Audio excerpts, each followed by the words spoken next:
Quando a vontade de Deus é feita na terra? Essa pergunta ecoa no coração de todo aquele que lê o Sermão do Monte pela primeira vez. Em Mateus, capítulos 5 a 7, encontramos o que muitos chamam de o maior discurso já proferido. Mas esse ensinamento não é apenas um conjunto de regras morais ou conselhos espirituais. Ele é o anúncio de uma nova realidade. Ele é o manifesto do Reino de Deus. Para entender o Sermão do Monte, precisamos olhar para a grande história da Bíblia. Desde o princípio, Deus criou o mundo para que céu e terra estivessem unidos. A humanidade foi chamada para refletir o caráter do Criador, vivendo em amor, justiça e comunhão com Ele. Porém, com a queda, essa harmonia foi quebrada. O pecado trouxe divisão, injustiça e dor. Mesmo assim, Deus não desistiu do seu plano.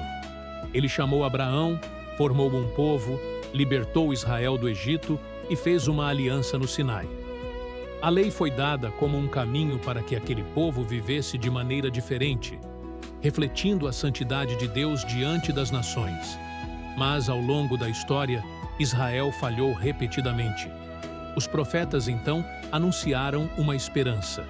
Um dia Deus restauraria todas as coisas. Um dia, o seu reino viria de forma plena.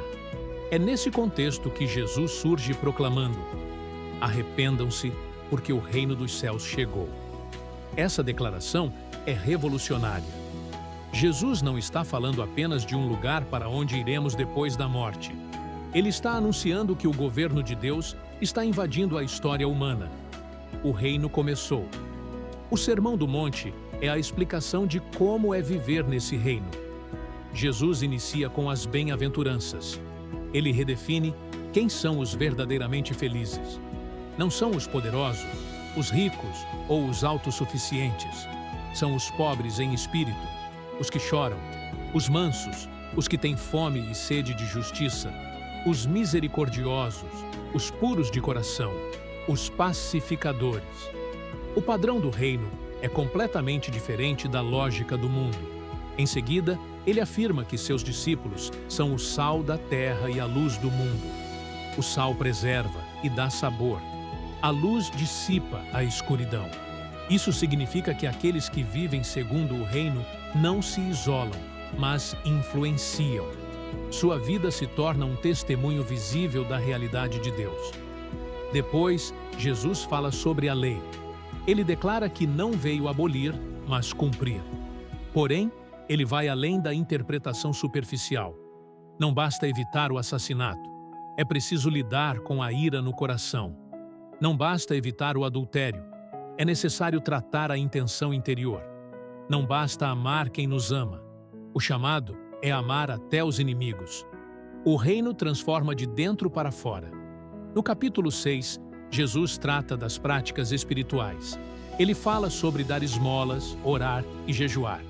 O foco não é a aparência religiosa, mas a sinceridade diante do Pai. É nesse contexto que ele ensina a oração do Pai Nosso. Venha o teu reino, seja feita a tua vontade, assim na terra como no céu. Essa frase resume tudo. Orar assim é desejar que a realidade do céu invada cada área da nossa vida. Jesus também confronta a ansiedade. Ele convida seus ouvintes a confiarem no cuidado de Deus. Se o Pai alimenta as aves e veste os lírios do campo, quanto mais cuidará de seus filhos? Viver no reino significa trocar a preocupação constante por confiança diária. No capítulo 7, o ensino continua desafiador. Jesus alerta sobre o julgamento hipócrita e chama a misericórdia. Fala sobre pedir, buscar e bater, mostrando que Deus responde àqueles que o procuram. Depois, apresenta a imagem da porta estreita, lembrando que o caminho do reino não é o mais popular, mas é o que conduz à vida. Por fim, ele encerra com uma metáfora poderosa. 2 homens constroem suas casas. Um constrói sobre a rocha, o outro sobre a areia. As tempestades vêm para ambos. A diferença não está em evitar dificuldades, mas no fundamento escolhido. Ouvir as palavras de Jesus e praticá-las é construir sobre a rocha. Então, quando a vontade de Deus é feita na terra, ela é feita quando pessoas comuns escolhem viver segundo os valores do reino, quando respondem à injustiça com misericórdia, quando substituem o orgulho pela humildade, quando escolhem amar, perdoar e confiar, quando deixam que o coração seja transformado e não apenas o comportamento externo. O Sermão do Monte não é um ideal inalcançável, é um convite, um chamado para participar da nova realidade que Jesus inaugurou. Ele nos mostra que o reino de Deus começa dentro de nós e se expande através de nós. A vontade de Deus se torna visível na terra cada vez que alguém vive como cidadão desse reino. E a pergunta que permanece é simples, mas profunda. Você está disposto a construir sua vida sobre essa rocha?